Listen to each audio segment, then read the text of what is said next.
कल क्या किया था, लास्ट क्लास में क्या किया था, लास्ट क्लास में किया था, याद करो क्या किया था। मैग्नेटिक फील्ड कैलकुलेट कर रहे थे। मैग्नेटिक फील्ड में हाँ चार्ज की वजह से मैग्नेटिक फील्ड देख रहे थे, है ना। Magnetic field due to moving charge, क्या कर रहे थे, magnetic field due to moving charge, है ना। उसमें वो लास्ट सेट किया था डिस्क वाला, यूनिफॉर्मली चार्ज डिस्क जब रोटेट करता है तो उसके सेंटर पे मैग्नेटिक फील्ड क्या होता है, हमने वो कैलकुलेट किया था। चलो थोड़ा सा आगे की तरफ चलते हैं। तो नेक्स्ट लिखिए मैग्नेटिक फील्ड, मैग्नेटिक फील्ड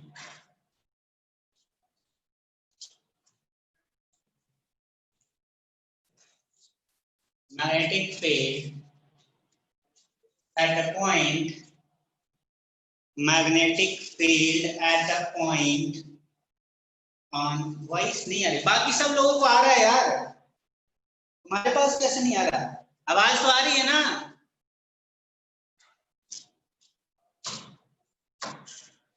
बेटा तुम्हारी तरफ से प्रॉब्लम है, फिर देखो सारे लोग को आवाज आ रही है।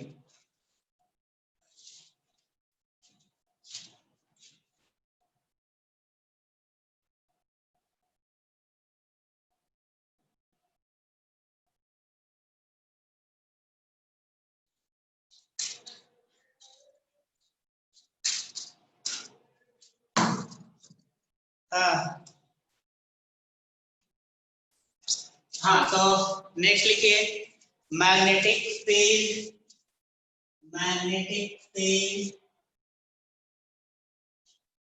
at a point, magnetic field at a point on axis of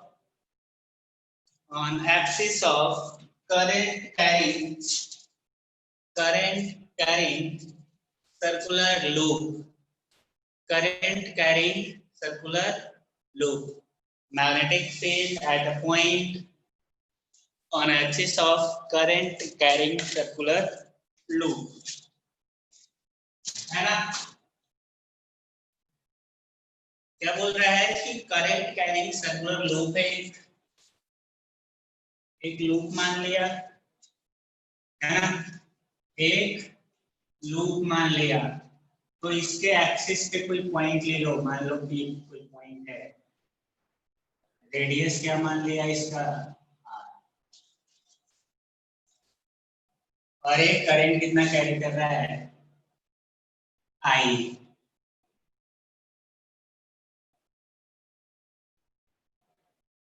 है ना। और इसके एक्सिस पे लिखना है, एक्सिस पे मतलब मान लो यहाँ से ए डिस्टेंस पे कोई पॉइंट ले लिया, उस पॉइंट पे मैग्नेटिक फील्ड लिखना है। तो उसके देखो, है ना, अरे सही है, लिख सकते हो, लिख सकते हो ना। मैग्नेटिक फील्ड लिखना है due to current carrying loop at point on its axis, at point on its axis, है ना। तो चलिए लिखते हैं, इसमें मुझे लगता है वो ज्यादा दिक्कत होगा। मान लो कोई एलिमेंट उठा लिया एक छोटा सा, है ना, एक डीएल एलिमेंट उठा लिया। अब इस डीएल एलिमेंट की वजह से लिखेंगे मैग्नेटिक फील्ड इस पॉइंट पे, लिखेंगे ना, अरे बेटा लिखेंगे। अरे ये आर है तो ये क्या ना होगा, R square plus C square, सही है। और इस करंट एलिमेंट की वजह से मैग्नेटिक फील्ड किधर आएगा, अभी थोड़ा सा समझने में दिक्कत होगा, है ना, इधर। अभी कैसे होगा, ऑनलाइन क्लास में समझाना, ऐसे देख लो, ऐसे ए है अपना लूप, ये है अपना करंट कैरिंग लूप, है ना। अगर ये लूप है तो इसके बीच में कहीं पे सेंटर आया होगा ना, और एक्सिस ये रहा होगा, ठीक है। इधर कोई पॉइंट है, ये लूप है, इधर कोई पॉइंट है। अब तुम्हें समझना पड़ेगा। तो हमने क्या किया कि इस लूप का एक एलिमेंट उठाया डीएल। तो देख, इस चीज को अगर मैं बाहर बनाऊं तो कैसा दिखेगा? एक्चुअली में एलिमेंट है डीएल, है ना। अभी बेटा इसको मैं थोड़ा सा क्रॉस सेक्शनल व्यू चेंज कर रहा हूं, है ना। ये है डीएल और इधर कोई पॉइंट है एक्चुअली में, और ये कितना डिस्टेंस पे है, कितना एंगल होगा 90 डिग्री।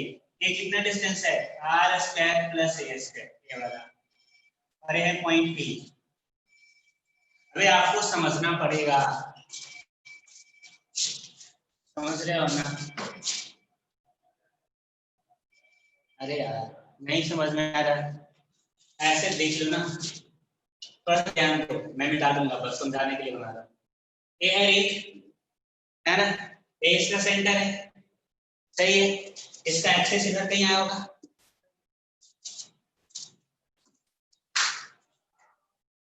है ना।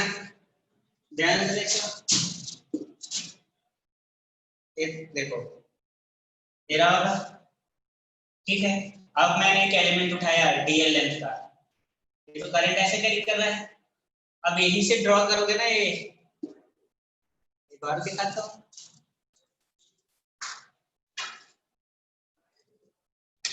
देख लो, ये है एलिमेंट, है एलिमेंट से इस तरह से आएगा ना, आएगा। देख, तो ध्यान, इस एलिमेंट पे तो परपेंडिकुलर ही होगा ना बेटा, ये लाइन, ये वाला लाइन है, ये वाला लाइन, ये वाला लाइन है ना।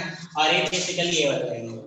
तो मैं इसको इधर बना रहा हूँ समझने के लिए, सही आएगा ना। ध्यान से देखिए, तो एलिमेंट पे तो 90 डिग्री है, तो 90 डिग्री बनाया, ठीक है। अब जब तुम्हें एलिमेंट पता है, एलिमेंट इधर है ना, एलिमेंट इधर है और करंट कैरी कर रहा है, तो मैग्नेटिक फील्ड का डायरेक्शन यही आएगा ना। देखो, अरे आएगा ना, यही इस वाले लाइन के परपेंडिकुलर आएगा ना।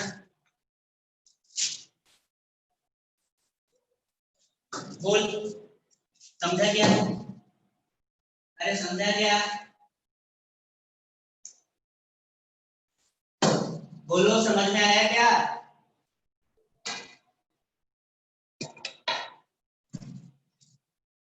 अरे बेटा समझ में आया मैं क्या बता रहा था? हाँ, तो वही है, तो अब समझ गए।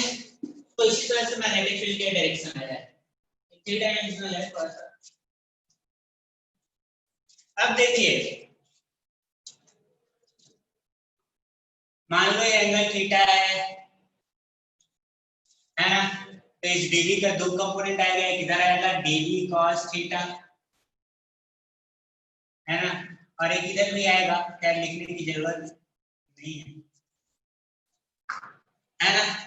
यानी कि डीवी एक्स क्या है, एक्स के अराउंड डीवी कॉस थीटा, है ना। और अगर डीवी लिखोगे डीवी, तो इस एलिमेंट की वजह से क्या हो जाएगा, म्यू नॉट अपॉन 4 पाई आई डीएल साइन 90 डिग्री।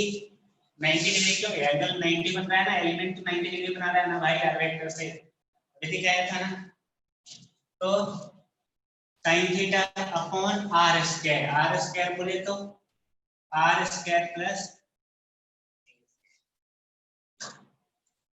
यही आएगा, और इनटू ये वाला एक cos थीटा रह गया।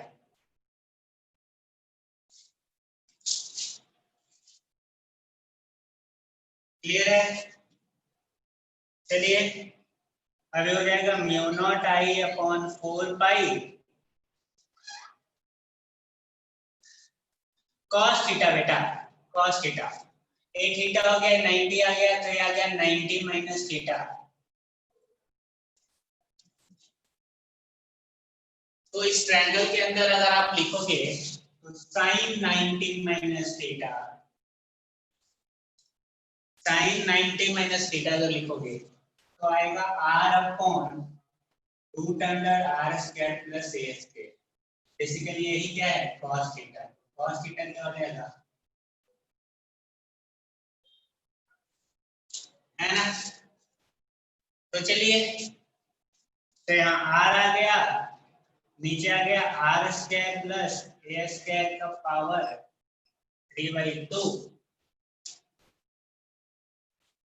और बच गया dl। ये तो एक एलिमेंट की वजह से इंटीग्रेट कर देंगे, करेंगे कि नहीं। अब इसको एक एलिमेंट से निकालना, ऐसे ऐसे सारे एलिमेंट को ऐड करेंगे तो पूरा रिंग का सरकमफ्रेंस मिलेगा, यानी कि लिमिट क्या हो जाएगा, 0 से 2 पाई आर, 0 से 2 पाई आर, डी इक्वल्स हो जाएगा, है ना, mu naught I upon 4 pi, ऊपर हो जाएगा बेटा, एक 2 कट गया, into pi R square plus A square का पावर 3/2। सही लिख रहा हूं क्या,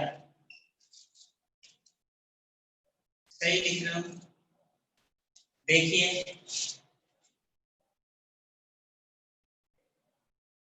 है ना,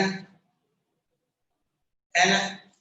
अरे ध्यान से देख, अगर आप ध्यान से देखोगे तो पाई आर स्क्वायर क्या है, इसका एरिया, इस लूप का, सही है। पहले लिखिए इसको फटाफट,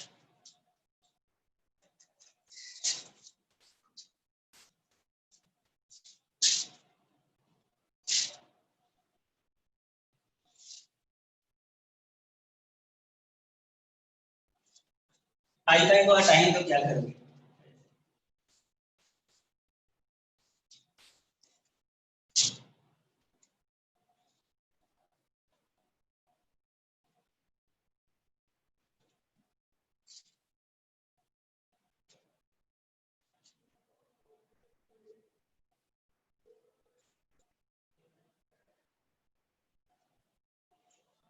समझे सर, 3/2 रिपीट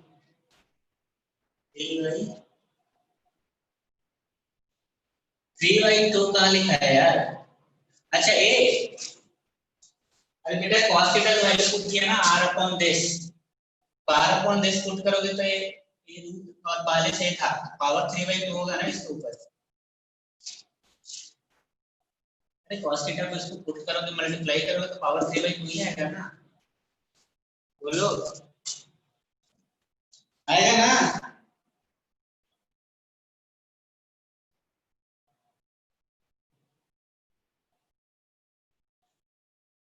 हाँ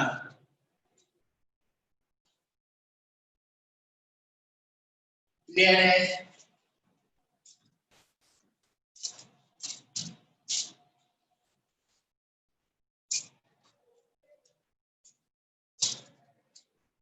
ये रिजल्ट आगे काम आएगा, आगे इस चीज से हम समझेंगे कुछ चीजें। तो हो गया,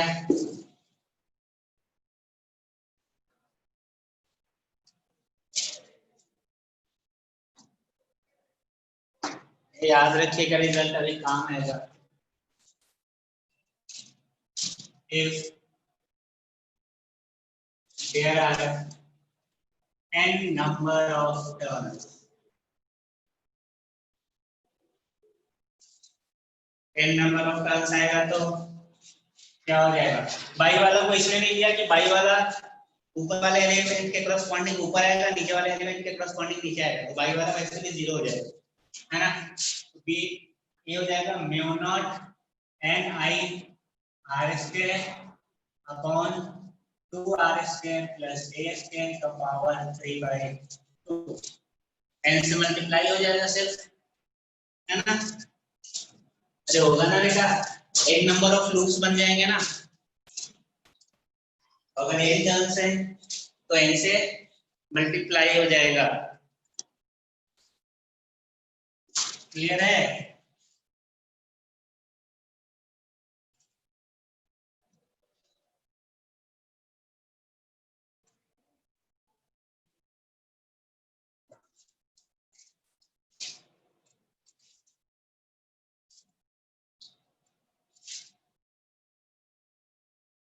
variation of B versus X, X या ये जो भी बोल लो या ये बोल लो ये लिखा है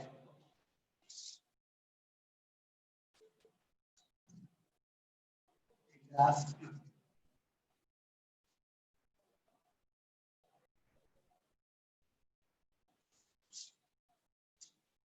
इस तरह का आता है, इस फंक्शन का ग्राफ है समझिए, है ना।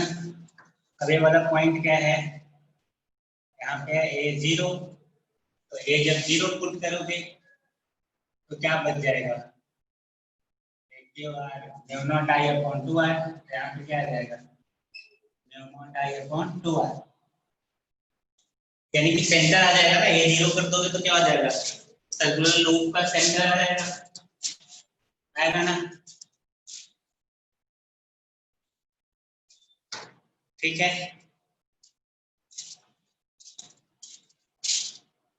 ठीक है, हाँ कोई दिक्कत नहीं, बोलिए। इसमें ए जीरो पुट करोगे तो mu naught I upon 2r ही आएगा ना, अगर n टर्म्स हो गए तो n भी ऊपर मल्टीप्लाई होगा, मैं एक लिख देता हूं, ठीक है। और इस तरह से ग्राफ होता है, मतलब मैग्नेटिक इंडक्शन का जो वेरिएशन है डिस्टेंस के साथ at axis of current carrying loop, वो कुछ इस तरीके का होता है ना। एक ग्राफ इलेक्ट्रोस्टैटिक से भी आया था, तो कुछ नया नहीं है, बस मैंने बना दिया। अब चलते हैं थोड़ा सा अलग कुछ करेंगे, है ना। नेक्स्ट देखो सोलेनॉइड, सोलेनॉइड है ना, नाम सुना होगा,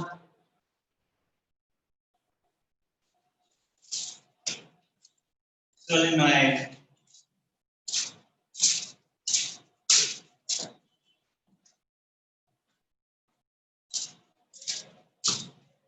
देखो सोलेनॉइड बेसिकली, सोलेनॉइड का एप्लीकेशन बहुत ज्यादा है। सोलेनॉइड बेसिकली हम यूज करते हैं यूनिफॉर्म मैग्नेटिक फील्ड क्रिएट करने के लिए। सोलेनॉइड का मेन काम क्या है, यूनिफॉर्म मैग्नेटिक फील्ड प्रोड्यूस करना। आगे हम देखेंगे कि सोलेनॉइड बनाने से क्या होता है कि सोलेनॉइड के अंदर वाले पॉइंट्स पे जो मैग्नेटिक फील्ड होता है वो कांस्टेंट हो जाता है, यूनिफॉर्म हो जाता है ना। इलेक्ट्रोमैग्नेट भी बनाते हैं इससे, इलेक्ट्रोमैग्नेट का नाम सुना होगा, 9th 10th में देखा भी होगा, तो बेसिकली सोलेनॉइड ही। तो सोलेनॉइड बेसिकली एक कॉइल है, एक कंडक्टिंग कॉइल है, हेलिकल शेप का, हेलिक्स की तरह। और इसका जो मेजर काम है वो है यूनिफॉर्म मैग्नेटिक फील्ड क्रिएट करना, इलेक्ट्रोमैग्नेट बनाना, या फिर बोल सकते हो एमआरआई मशीन के अंदर भी हम यूज करते हैं। बेसिक जो काम है इसका वो है यूनिफॉर्म मैग्नेटिक फील्ड क्रिएट करना। तो देखो होता क्या है कि अगर आप कॉइल को, आप मान लो आपके पास एक कंडक्टर है और वो कंडक्टर क्या है उस पर कोट किया हुआ है, कोट किया हुआ मतलब ऊपर एक लेयर चढ़ा देते हैं उसको। कोटिंग करने का मतलब कंडक्टर के ऊपर पॉलिश लेयर चढ़ा देना इंसुलेटिंग मीडियम का, जिससे क्या होगा कि अगर ऊपर से टच भी करोगे तो आपको करंट नहीं रहेगा। तो आपने देखा होगा फैन के अंदर बाउंड किया हुआ रहता है कंडक्टर कॉपर का, देखा है ना। या फिर छोटा मोटा मोटर अगर देखा होगा तो खोल के, छोटा वाला मोटर जो आता है ना, उसमें भी कॉपर वायर बाउंड किया हुआ रहता है। आपको देखने से वो बिल्कुल कॉपर जैसा लगेगा और ऐसा लगता है कि वो नंगा है, नंगा है मतलब नेकेड टाइप है, आप टच करोगे तो करंट लग जाएगा, लेकिन ऐसा नहीं होता। आप अगर ध्यान से देखोगे तो उस पर पॉलिशिंग किया हुआ रहता है, वो पॉलिश बहुत थिन इंसुलेटिंग मटेरियल से किया हुआ रहता है, ठीक है, ताकि अगर आप बाउंड करें तो जो करंट है वो रोटेट करके फ्लो करे। अगर कंडक्टर को पास पास में लपेट दोगे यार और उसमें करंट फ्लो करोगे, सब में एक ही साथ फ्लो कर जाएगा ना, वो उसका जो पर्पस है रोटेट करने का करंट का वो नहीं होगा, इसलिए उसको हम इंसुलेट करते हैं। तो जो तुम्हें दिखता है वायर, ट्रांसफार्मर में देखो, ट्रांसफार्मर देखा होगा ना, ट्रांसफार्मर छोटा मोटा ट्रांसफार्मर उसमें भी वायर होता है, तो बेसिकली उस पे एक लेयर जो है वो होता है, उसको अगर आप रब करोगे तो उसको लेयर ऊपर जो पॉलिश है वो हट जाएगा। तो उसका काम होता है इंसुलेट करना, उसका काम क्या होता है? इंसुलेट करना। तो इंसुलेशन जरूरी है, इंसुलेशन जरूरी है। अब कभी देखा होगा फैन जल गया, कभी हाई वोल्टेज की वजह से किसी वजह से फैन जल जाता है, तो जलने का मतलब क्या होता है? तो जलने का मतलब यही होता है कि उसमें हाई करंट फ्लो कर गया, हाई करंट फ्लो करने की वजह से हीटिंग प्रोड्यूस हुआ। तो जब ज्यादा हीट प्रोड्यूस होता है तो उसका जो ऊपर वाला लेयर है ना पॉलिश किया हुआ, वो लेयर हट जाता है और अलग अलग जो वायर हैं वो चिपक जाते हैं एक दूसरे से, है ना। तो वो इंसुलेशन गायब हो जाता है ओवर हीटिंग की वजह से, और उसको जलना बोलते हैं उस प्रोसेस। ठीक है, तो हम बेसिकली क्या करते हैं उस केस में, उस कंडक्टर को निकाल के दूसरा कंडक्टर यूज करते हैं। तो हम बात कर रहे हैं सोलेनोइड की, तो अगर मैं वायर की बात कर रहा हूं तो एक इंसुलेटिंग वायर है। इंसुलेटिंग वायर का मतलब इस पे पॉलिश किया हुआ है। उसको हम क्या करते हैं, उसको इस तरह से हम क्लोजली टर्न करते हैं हेलिक्स के शेप में।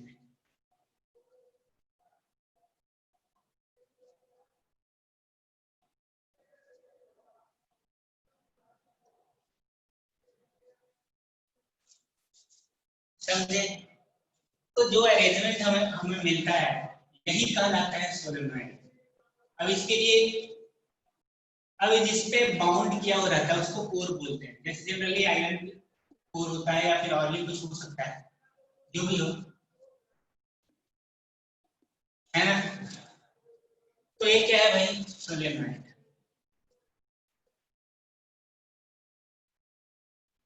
कुछ अलग चीज नहीं है, एक वायर लो और उसको इस तरह से इस पे रैप कर दो क्लोजली, इस तरह से हेलिक्स के शेप में, तो ये सोलेनोइड बन गया। तो ये सोलेनोइड बन गया। क्लियर है? तो इधर से अगर करंट सप्लाई करोगे तो इधर से करंट वापस आएगा। अरे समझ गया ना सोलेनोइड क्या है? इंसुलेटिंग वायर को अगर हेलिक्स के रूप में क्लोजली अरेंज कर देंगे तो जो हमें कॉम्बिनेशन मिलेगा, जो हमें सिस्टम मिलेगा, वो क्या कहलाएगा? सोलेनोइड। वो क्या कहलाएगा? सोलेनोइड। क्लियर है? तो है सोलेनोइड। अब इसमें दो चीज इंपॉर्टेंट है, एक कहलाता है एल। एल क्या है भाई बेसिकली? तो एल है लेंथ ऑफ सोलेनोइड।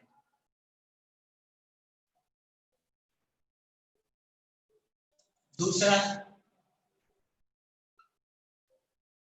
ये है आर, और ये क्या कहलाएगा? रेडियस ऑफ,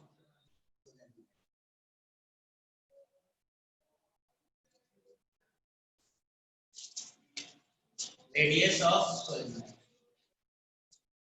है ना।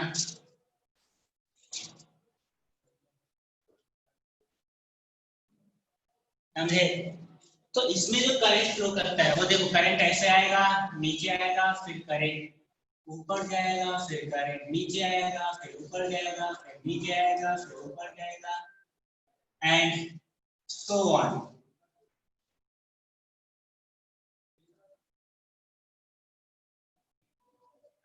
है ना? इस तरीके से करंट जा रहा है, आ रहा है, बाहर। समझ गए? इस तरह से करंट घूमते हुए बाहर आएगा, और इसीलिए इंसुलेशन जरूरी है। अगर इंसुलेशन नहीं होगा तो करंट ऐसे घूमते थोड़ी ना जाएगा यार, करंट इधर फ्लो कर जाएगा। अगर एक दूसरे से चिपका हुआ रहा और इंसुलेटेड नहीं रहा तो करंट ऐसे फ्लो कर जाएगा डायरेक्ट इधर। तो हमारा जो पर्पस है वो क्या है? करंट को रोटेट करवाना, मतलब सर्कल के फॉर्म में सर्कुलर पाथ पे मूव कराना। और इसी वजह से हमने सोलेनोइड बनाया है, इसी वजह से हमने सोलेनोइड बनाया है। तो अगर ये बहुत क्लोज है, ये बहुत क्लोज है,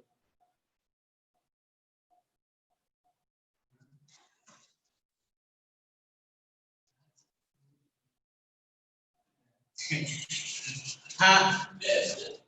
तो अगर ये क्लोज नहीं रहेगा,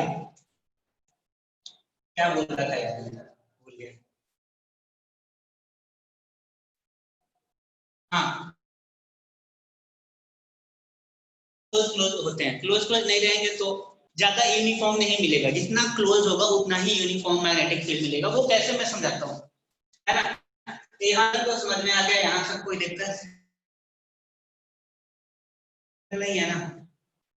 अब ये काम कैसे करता है, सोलेनोइड बनाने का पर्पस क्या है वो हम देखते हैं। तो ये है नॉर्मल सा, अगर क्रॉस सेक्शनल व्यू देखें, क्रॉस सेक्शनल व्यू बोलने का मतलब है कि हमने सोलेनोइड को ऐसे कट कर दिया। ऐसे कट करने का मतलब है, ये पेन देख रहे हो ना, इस पेन को ऐसे कट कर दिया बीच से, ऐसे मतलब दो पार्ट में डिवाइड कर दिया, जैसे मिर्ची को काटते हैं, है ना। तो ये क्या होगा, तो आपको ऐसे मिलेगा कुछ पार्ट, ध्यान से देखिए। अगर आप उसको कट कर देंगे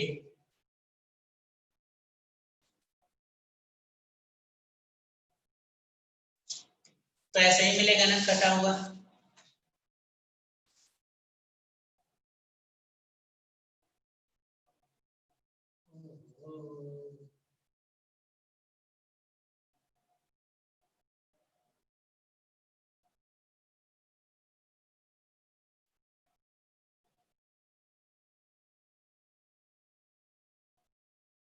सही है, समझ रहे बेटा, सही बोल रहा हूं ना। अब इसको थोड़ा सा समझने की कोशिश कर।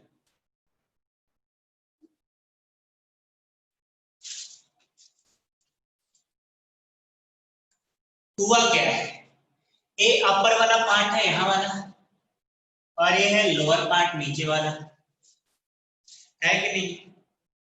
तो ध्यान से देख, इसको जब मैंने काटा है तो अपर वाले पार्ट में क्या रहा होगा, अपर वाले पार्ट में अगर करंट अंदर जा रहा होगा तो नीचे वाले पार्ट से करंट बाहर आ रहा होगा, फिर अंदर जा रहा होगा, फिर बाहर आ रहा होगा, ऐसा ही होगा ना। ध्यान से देख, यही हुआ होगा। तो मान लिया कि अपर वाले पे जो करंट है वो अंदर की तरफ समझ में आया, तो नीचे सबके बाहर आया करंट, तो अंदर गया तो क्रॉस से दिखाया, बाहर आया तो डॉट से दिखाया, फिर अंदर जाएगा फिर बाहर आएगा, cross cross cross cross cross cross cross, dot dot dot dot. समझ गए, बात समझ में आई जो बोल रहा हूं मैं। ऊपर से करंट अगर अंदर गया तो नीचे से बाहर आएगा। अरे यार देखना, ऐसे बाउंड किया है आपने तो यही हो रहा होगा ना। अगर ऊपर वाले पार्ट पे आप देखोगे तो करंट अंदर जा रहा है और नीचे वाले पार्ट से करंट बाहर आ रहा है, ऐसे ही करंट गया है ना। सोच के देख, सही बोल रहा हूँ, है ना। तो ये कुछ इस तरह का दिखेगा क्रॉस सेक्शनल व्यू में, है ना। ऊपर से करंट अंदर जाएगा, करंट इनवर्ट, यहाँ पे क्या है, करंट है इनवर्ट, और नीचे क्या है, करंट आउटवर्ड।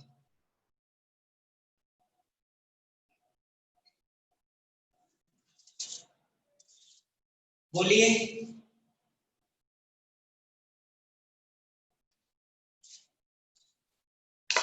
अरे भाई जैसे मान लो एक पेन है ना। अब इस पे मैं अगर इस तरह से कंडक्टर को बाउंड करूंगा, है ना, इस तरह से एक धागा ही ले ले, तुम बाउंड करोगे तो क्या होगा, एक तरफ से कंडक्टर अंदर जाएगा तो दूसरी तरफ से बाहर आएगा, अंदर जाएगा बाहर आएगा, इसी तरीके से होगा ना यार। तो जब इस तरीके से हो रहा है तो करंट भी जब फ्लो करेगा तो ऐसे ही फ्लो करेगा ना, करंट अंदर से ऐसे इस तरह से मूव करेगा। तो मैं क्या बोल रहा हूँ, ऊपर वाले सेक्शन में अगर करंट अंदर जा रहा है तो नीचे वाले पार्ट से करंट क्या हो रहा है, बाहर आ रहा होगा। अगर हम क्रॉस सेक्शन में देखें तो, है ना। तो ये चीज है। अब यहाँ तक सीन समझ में आया। अब हम बात करते हैं, मान लो दो कंडक्टर है, करंट अंदर की तरफ है, एक यहाँ एक यहाँ, है ना। सही है, तो इसकी वजह से मैग्नेटिक फील्ड ऐसे आएगा, आएगा, इसकी वजह से भी ऐसे आएगा, है ना। कंडक्टर कह रहा हूँ अभी बता, बताया था, ऐसा ही होता है ना यार। ध्यान से देख, ये तो दो कंडक्टर मैंने लिया, एक एंड दो सिर्फ। तो ध्यान से देखो, अंदर नीचे वाले पार्ट में इसका भी मैग्नेटिक फील्ड आगे की तरफ है, इसका भी मैग्नेटिक फील्ड आगे की तरफ है ना। इधर वाले रीजन में देखोगे तो इसका मैग्नेटिक फील्ड ऊपर और इसका नीचे, है ना। तो मैं क्या बोलना चाह रहा हूं, अगर बहुत सारा कंडक्टर हो, क्लोज क्लोज बिल्कुल पास पास हो, इस तरीके से, अगर बिल्कुल पास पास हो तो बेटा जो मैग्नेटिक फील्ड बनता है ना, वो थोड़ा इस टाइप का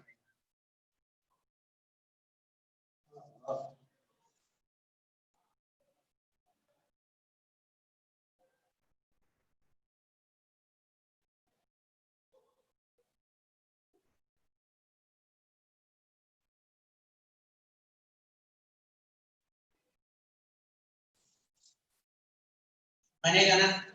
सोच के देख, उल्टा बना दिया क्या, एक क्रॉस है अंदर की तरफ, एक मिनट, क्रॉस है, इधर आएगा, इस तरीके से आएगा, है ना। देख, आया, और एक क्रॉस ऊपर वाले को मैंने बनाया है, और नीचे क्या है, डॉट। अगर नीचे डॉट वाले ध्यान से देखिए,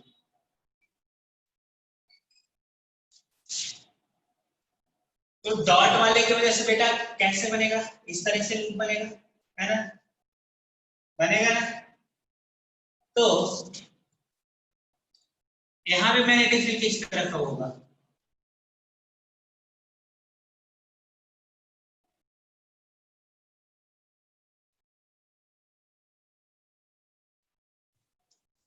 सही है, सही है। और इसकी वजह से मैग्नेटिक फील्ड इधर बाहर इधर। तो अगर आप ध्यान से देखें तो जो बीच वाला रीजन है, बीच वाला जो रीजन है, ऊपर वाले कंडक्टर की वजह से भी मैग्नेटिक फील्ड इधर आया, और नीचे वाले कंडक्टर की वजह से मैग्नेटिक फील्ड इधर आया, है ना। तो जो बीच वाला रीजन है ना, उसमें यूनिफॉर्म मैग्नेटिक फील्ड मिल रहा है, और ये जितना ज्यादा क्लोज होगा ना उतना ही ज्यादा यूनिफॉर्म मिलेगा। मिलेगा कि नहीं, अरे मिलेगा ना, बोल भाई, मिलेगा ना। हाँ, तो इसी तरह से काम करता है। इसका मतलब इसके अंदर जो मैग्नेटिक फील्ड है वो यूनिफॉर्म है, लेकिन इसके जस्ट बाहर वाले पॉइंट पर अगर देखोगे ना, तो जस्ट बाहर वाले पॉइंट पे मैग्नेटिक फील्ड क्या हो जाता है, ऑलमोस्ट जीरो हो जाता है। मतलब इस वाले रीजन में यहाँ पे देखोगे, क्योंकि यहाँ पे एक का मैग्नेटिक फील्ड नीचे आ रहा है, दूसरे का ऊपर आ रहा है, लेकिन अंदर सबका एक ही डायरेक्शन होता है। तो अगर एक लूप से बात करो, अगर सिंगल मान ली कंडक्टिंग वायर होता तो वहां पे दिख ही नहीं रहा। चलो ये तो लिख ही लिया ना, इसको मिटाता हूं,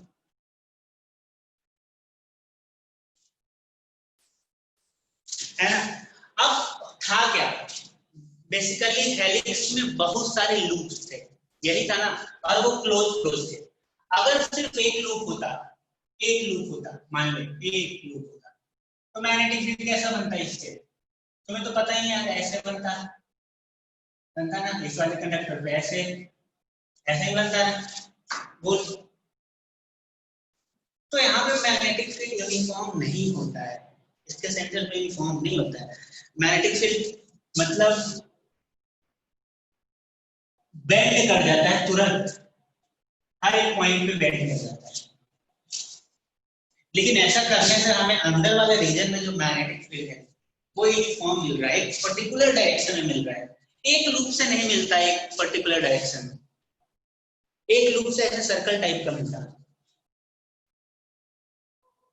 समझ रहे हो, अरे समझ रहे हो मैं क्या बोल रहा हूँ। हाँ,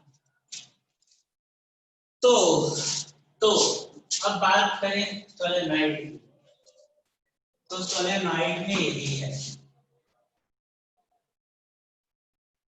ये है अगर सोलेनॉइड,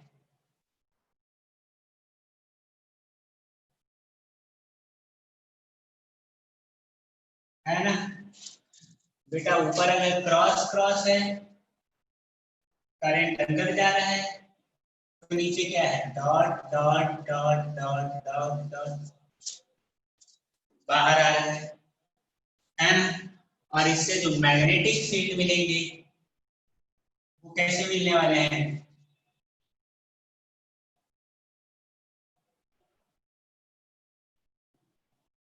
मतलब इसका जो बिहेवियर है,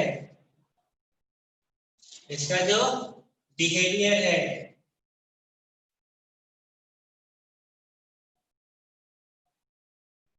वो एक बार मैग्नेट की तरह है,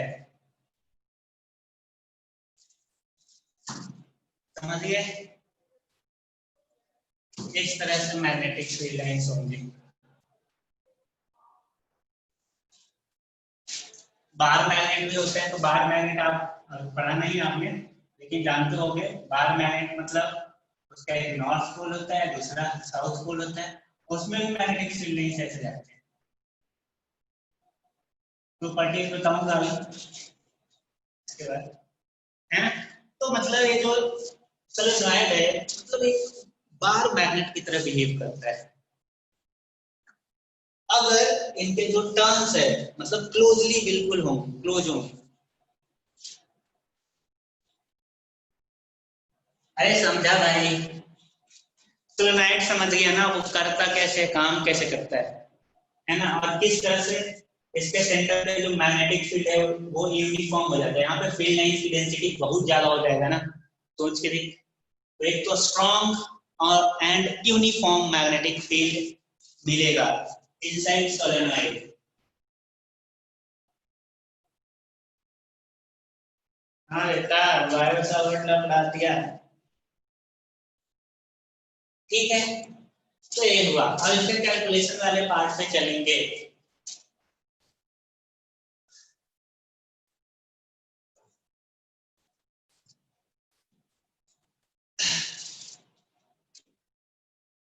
इसके कैलकुलेशन वाले पार्ट पे चलेंगे।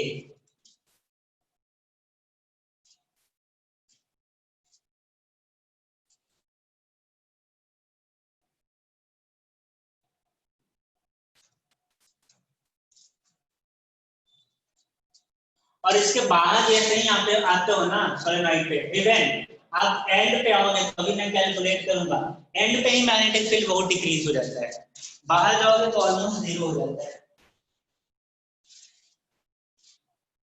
ऑलमोस्ट जीरो होने का मतलब बहुत कम हो जाता है।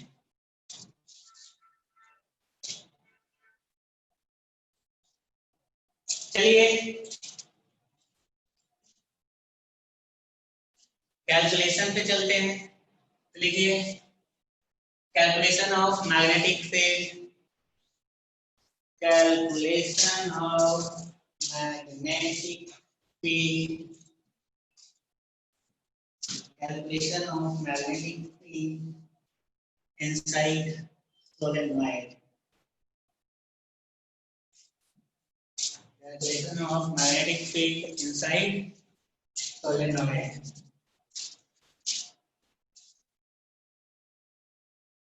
जो जो बोल रहे हैं ना लिखवाया मैंने कुछ नहीं है, तो जाके एक बार रीडिंग मारिए ना, है ना।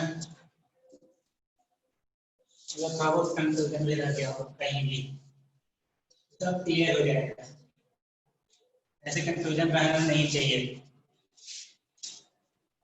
चलिए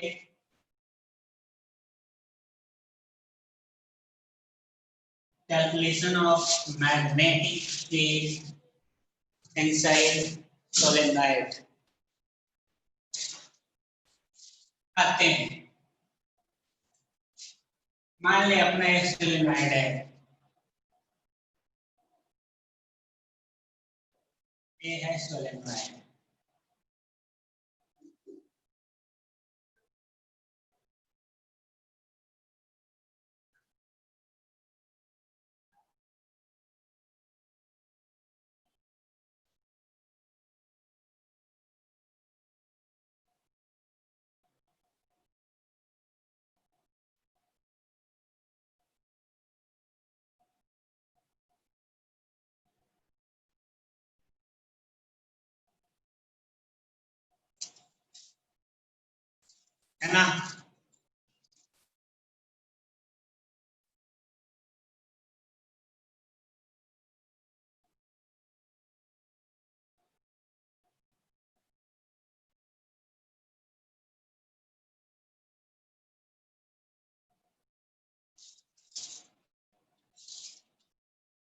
ठीक है, मान लेते हैं L लेंथ है, R रेडियस है, इसका एक्सेस।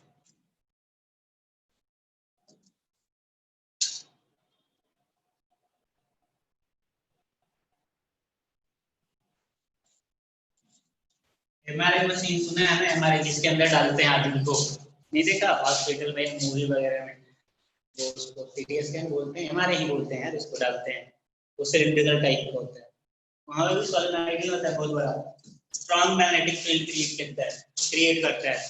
और उसके लिए तुम्हें पता होगा, उसके लिए बॉडी के अंदर किसी भी टाइप का कंडक्टर नहीं होना चाहिए। मतलब 1-1.5 साल पहले ऐसा एक केस हुआ था, छोटा सा, तो छोटा सा भी था क्या ना, मेटल का पार्ट, और डाल दिया ना तुम्हें उसके अंदर, एमआरआई के अंदर, तो इतना स्ट्रॉन्ग मैग्नेटिक फील्ड है ना कि इतना तेजी से घुमा देगा तुम्हें कि डेथ हो जाएगा। एक इंसान मर गया था, गलती से कुछ रह गया था उसके पार्ट में, बॉडी पार्ट में नहीं, बॉडी पार्ट में नहीं रह गया था, एक्चुअली में कोई पास में चला गया था, असिस्टेंट वगैरह कुछ काम करते वक्त वो मेटल का कुछ करने लगा। चलो खैर यहाँ पे आते हैं, अब हमें मैग्नेटिक फील्ड निकालना है, मान लो ए सेंटर, सही है, तो हमें क्या करना पड़ेगा, अब इसमें बेसिकली क्या है, नंबर ऑफ टर्न्स ही है ना, मुझे यहाँ पे मैग्नेटिक फील्ड लिखना है कहीं किसी पॉइंट पे, इस पॉइंट पे मान सेंटर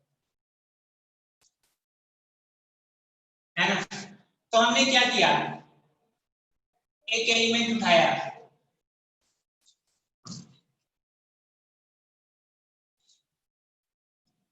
थीटा के बाद डी थीटा का,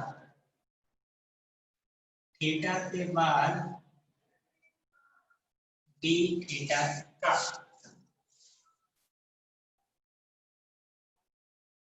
सही है, तो इसका लेंथ क्या हो जाएगा, तो इसका लेंथ हो जाएगा r इंटू डी थीटा, अरे रहेगा ना, इसका लेंथ क्या हो जाएगा, r इंटू डी थीटा। अभी ध्यान से देखो, ये बेसिकली तुम्हें एक रिंग मिला, एक रिंग मिला है, और इधर एक कोई पॉइंट है, वो ध्यान से देखो, अब इसमें कुछ चीज आएंगे, क्या आएंगे भाई, स्मॉल एम क्या है, स्मॉल एम है number of turns per unit length, per unit length, per unit length मतलब मान लो अगर total number of turns n है, n क्या है, capital N, total number of turns, तो स्मॉल n जो है वो basically capital N upon L है, number of turns per unit length. तो चलिए, तो इसमें कितना नंबर ऑफ टर्न्स आया होगा, अगर हम एक आर डी थीटा का एलिमेंट उठाते हैं, तो इसमें नंबर ऑफ टर्न आया होगा dn, और dn क्या हो जाएगा बेटा, n into r into D theta आएगा। अब इस एलिमेंट की वजह से O पे मैग्नेटिक फील्ड लिख सकते हैं ना, लिख सकते हैं कि नहीं, तो dv, अरे देख एक रिंग है और उसके एक्सिस पे कोई पॉइंट है ना, और वो डिस्टेंस कितना है, तो वो डिस्टेंस रहा होगा, देखिए है r, है ना, r, इसको मान ले x, तो tan थीटा इक्वल्स हो जाएगा r अपॉन x, तो x इक्वल्स आ जाएगा r cot theta,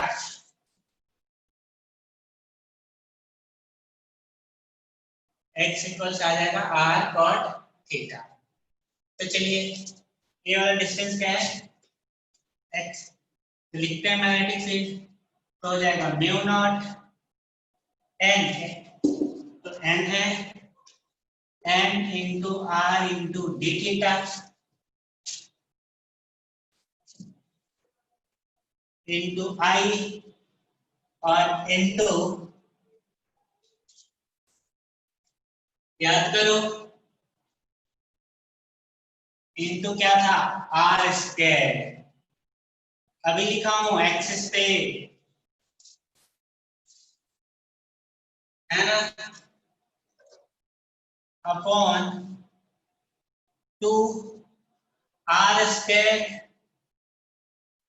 plus X square, X के जगह पे R square cot square theta का पावर 3/2।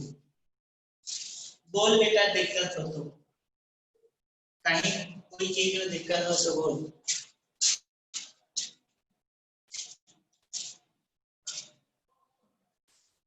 हमने एक एलिमेंट उठाया हुआ है थीटा के बाद डी थीटा का, वो एक रिंग बन गया जिसमें कितने लूप्स हैं, n into R into D theta. अब करंट कैरिंग लूप की वजह से उसके एक्सिस पे हमें मैग्नेटिक फील्ड लिखना है, तो हमने फॉर्मूला अप्लाई कर दिया जो इसके पहले अभी डिराइव किया था। अरे याद है ना, इसके पहले डिराइव किया था ना, तो फॉर्मूला डायरेक्ट यूज कर दिया। तो यहां से आएगा म्यू नॉट, यहां से आर क्यूब बाहर आ जाएगा और आर क्यूब ऊपर तो गायब हो गया, mu not N I upon 2,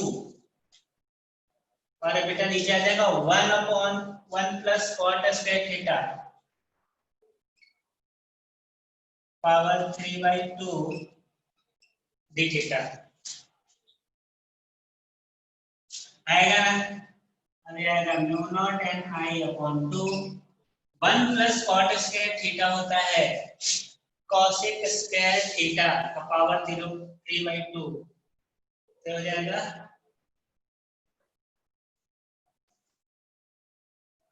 cosec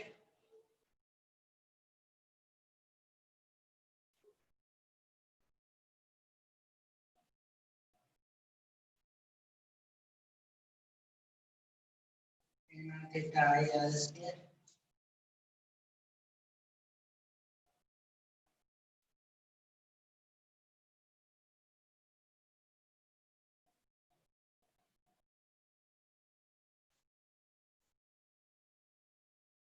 इस तो गड़बड़ हुआ है।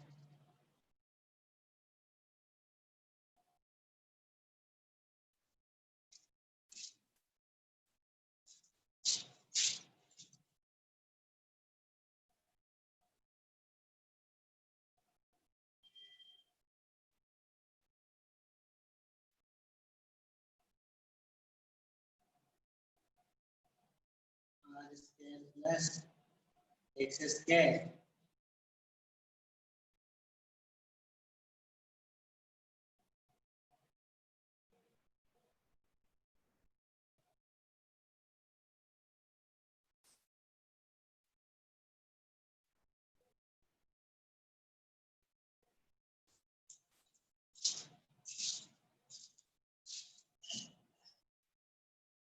X square mu naught N I R square R square plus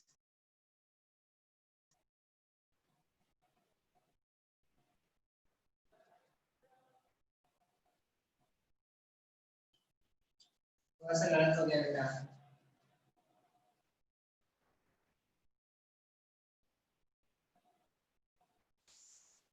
1 minute रुक जा, 1 मिनट रुक जा, डायग्राम वैसे नहीं रखना।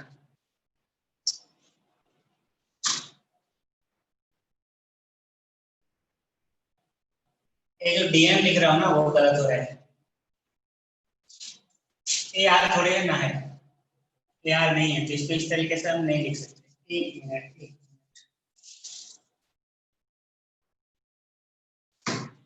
चलो x के बाद dx ले लेते हैं। ये dx ले लिया है ना,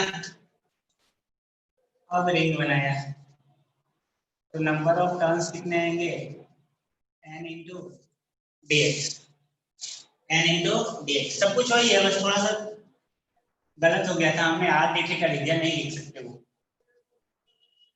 ये है r और ये है x, है ना, बाकी सब वही है, वापस लिखते हैं। तो आएगा mu not N dx into I into R square two R square plus X square का पावर 3/2। यही आया था ना, यही आया था, यही आया था। तो x हो गया, यहां से dx लिखेंगे तो क्या हो जाएगा, r cot थीटा का इंटीग्रेशन डिफरेंशिएशन क्या होता है, अरे cot थीटा का डिफरेंशिएशन क्या होता है, x जो होगा r अपॉन cos x होगा।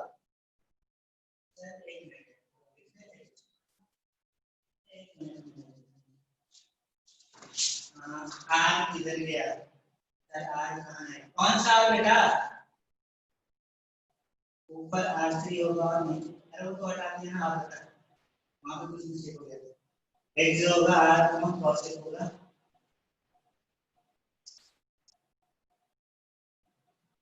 हाँ तो वहां पे थोड़ा गलत हो गया था ना, मैंने बोला था आप r d थीटा इसको नहीं लिख सकते, इसलिए तो वापस sin dx लिया।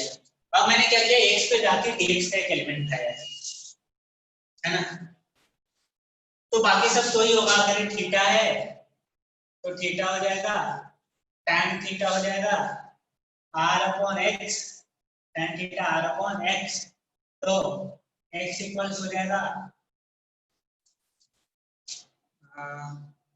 r upon tan theta, r cot theta, तो dx क्या हो जाएगा, cot थीटा का डिफरेंशिएशन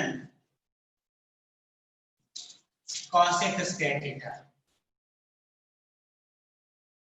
माइनस में से है ना, dx। अब ठीक है, अब ठीक है, अब चलिए dv mu naught n i r square dx के जगह पे क्या लिखेंगे, माइनस साइन से ज्यादा कोई मतलब नहीं है,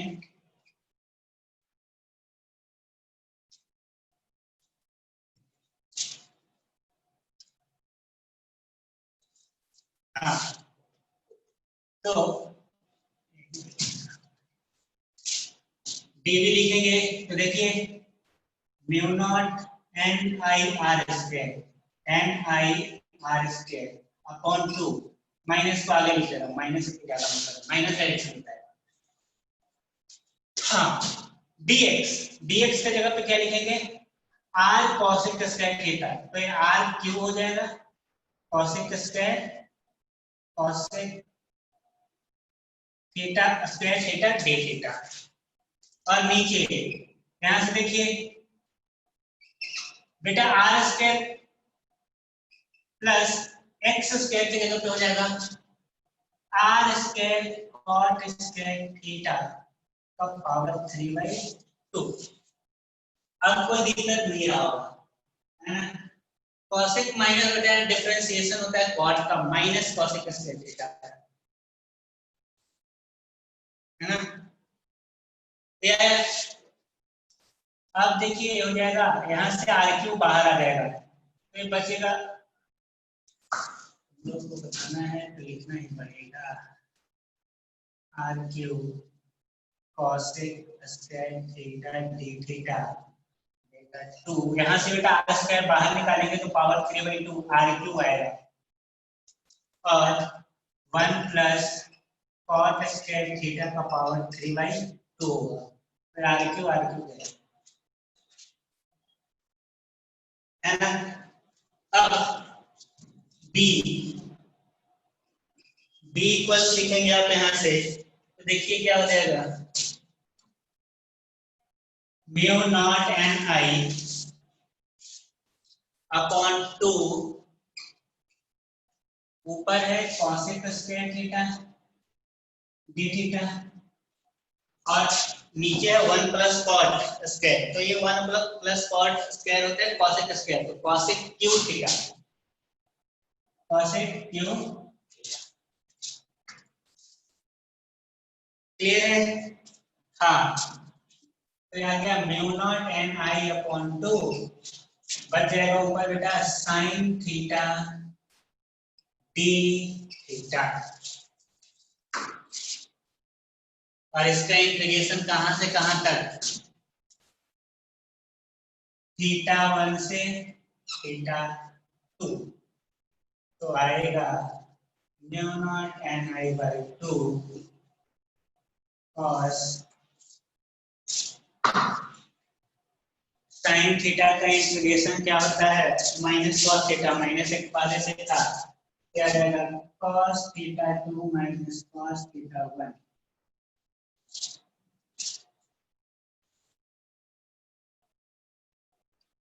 है ना। एक माइनस का पहले से चल रहा था, और तो लेके चलो, देखो माइनस तो कोई ज्यादा है नहीं।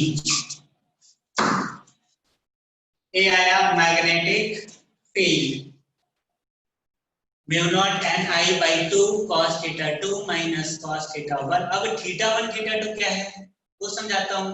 अगर आपने लिख लिया यहाँ पे तो इसको थोड़ा सा जरूर चाहिए, मैं जाऊंगा अभी हाँ।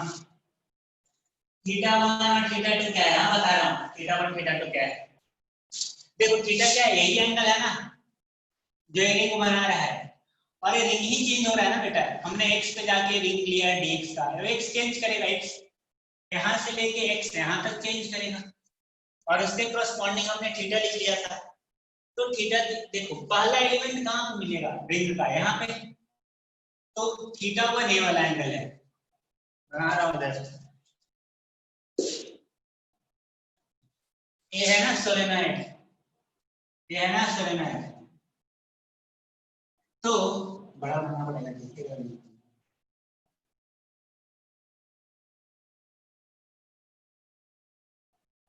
θ1 ये वाला एंगल है, पहला रिंग यहाँ पे ए, समझे, और θ2 ये एंगल है, लास्ट वाला जो रिंग मिलेगा यहाँ से, आप इसको बना लीजिएगा इस तरह बनाया जाएगा।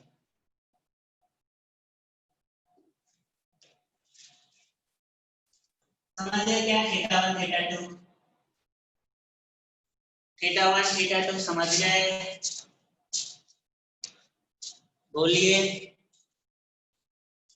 अरे θ1 θ2 समझ गए, हाँ तो यही है।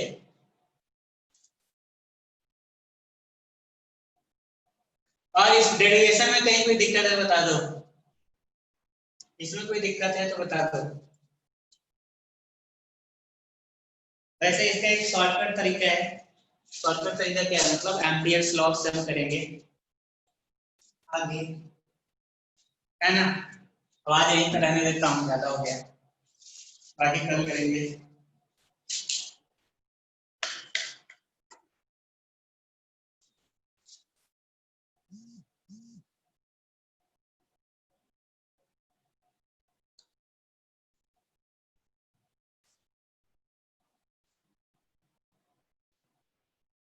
ओके चलिए फिर आगे करेंगे अगली क्लास में, थैंक यू।